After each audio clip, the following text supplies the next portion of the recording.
Pada kesempatan kali ini, saya akan membahas sebuah kasus praktisi bisnis yang mengakibatkan etika lingkungan hidup. Kasus ini saya ambil dari media online detik.com dengan judul perusahaan sawit didenda 36 miliar karena bakar hutan 129 hektar di Jambi. Kasus ini melibatkan sebuah perusahaan perkebunan kelapa sawit yang berprovinsi di Jambi. Perusahaan tersebut dinyatakan bertanggung jawab atas terjadinya kebakaran lahan gambut seluas sekitar 129 hektar.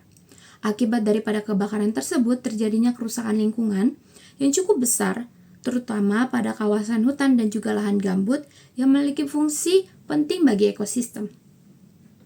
Kebakaran dan hutan dan lahan tidak hanya menyebabkan kerusakan alam, tetapi juga menimbulkan berbagai dampak negatif bagi masyarakat.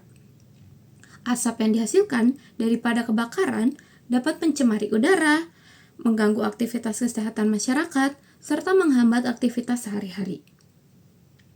Selain itu, kebakaran juga mengakibatkan hilangnya habitat berbagai jenis tumbuhan dan juga hewan yang hidup di kawasan tersebut. Dalam proses hukum yang berlangsung, Pengadilan Tinggi Jakarta memutuskan bahwa perusahaan tersebut harus membayar ganti rugi dan juga biaya pemulihan lingkungan dengan total sekitar 36 miliar. Putusan tersebut menunjukkan bahwa perusahaan dianggap dapat bertanggung jawab atas kerusakan lingkungan yang terjadi akibat kebakaran lahan tersebut. Kasus ini menjadi perhatian yang sangat penting karena menunjukkan bagaimana kegiatan bisnis yang seharusnya memberikan manfaat ekonomi malah justru dapat menimbulkan kerugian yang cukup besar apabila tidak memperhatikan kelestarian lingkungan. Oleh karena itu, kasus ini dapat dijadikan contoh praktik bisnis yang mengakibatkan etika lingkungan hidup dan juga tanggung jawab terhadap alam dan masyarakat. Jika dianalisis menggunakan paradigma antrosentrisme, perusahaan cenderung memandang alam sebagai sarana untuk memenuhi kepentingan manusia dan memperoleh keuntungan ekonomi. Cara pandang seperti ini mendorong eksploitasi alam secara berlebihan tanpa memperhatikan dampaknya terhadap lingkungan. Dalam kasus ini, pentingnya ekonomi lebih diutamakan dibanding keberlanjutan ekosistem. Selanjutnya, menurut paradigma biosentrisme dan ekosentrisme, seluruh makhluk hidup dan ekosistem memiliki nilai yang harusnya dihormati dan dilindungi.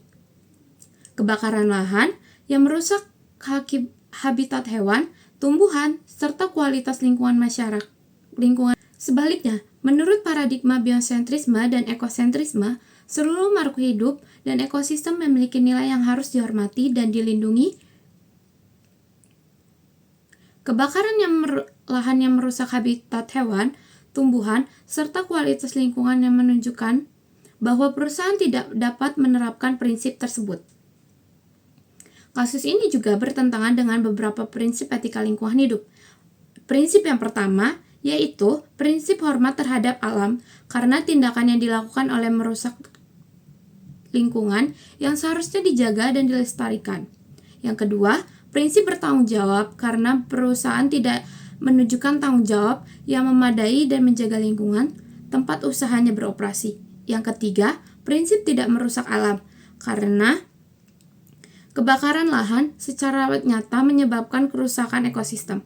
Yang keempat, prinsip keadilan karena dampak dari kerusakan lingkungan tersebut tidak hanya dirasakan saat ini, tetapi juga dapat merugikan generasi yang akan mendatang.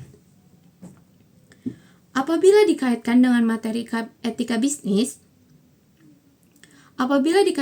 materi etika bisnis, tindakan perusahaan juga tidak dapat mencerminkan bisnis yang etis. Dalam etika bisnis dijelaskan bahwa prinsip yang baik tidak hanya mengejar keuntungan ekonomi, tetapi juga harus memperhatikan aspek hukum dan juga etika. Perusahaan memiliki tanggung jawab untuk menjalankan usahanya secara jujur, bertanggung jawab dan tidak merugikan masyarakat maupun lingkungannya. Kasus ini menunjukkan kurangnya tanggung jawab sosial. Kasus ini menunjukkan kurangnya tanggung jawab sosial perusahaan. Sebuah perusahaan tidak boleh melakukan tindakan yang tidak mungkin menguntungkan secara ekonomi, tetapi juga menimbulkan kerugian yang besar bagi masyarakat dan lingkungan. kerusakan hutan dan pencemaran udara, dan gangguan kesehatan masyarakat merupakan dampak yang tidak seharusnya terjadi apabila perusahaan menjalankan bisnis secara bertanggung jawab. Dari kasus ini, saya belajar bahwa etika lingkungan hidup dan etika bisnis memiliki peran yang sangat penting dalam kegiatan usaha. Keuntungan ekonomi memang penting, tetapi tidak boleh dicapai dengan pengorbanan kelestarian lingkungan. Setiap perusahaan harus memiliki kesadaran bahwa keberhasilan bisnis tidak hanya diukur sebagai besarnya keuntungan, tetapi juga dari kemampuan menjaga lingkungan dan memberikan manfaat bagi masyarakat. Dengan menerapkan etika lingkungan hidup dan etika bisnis, perusahaan dapat menjalankan usahanya secara berkelanjutan dan bertanggung jawab.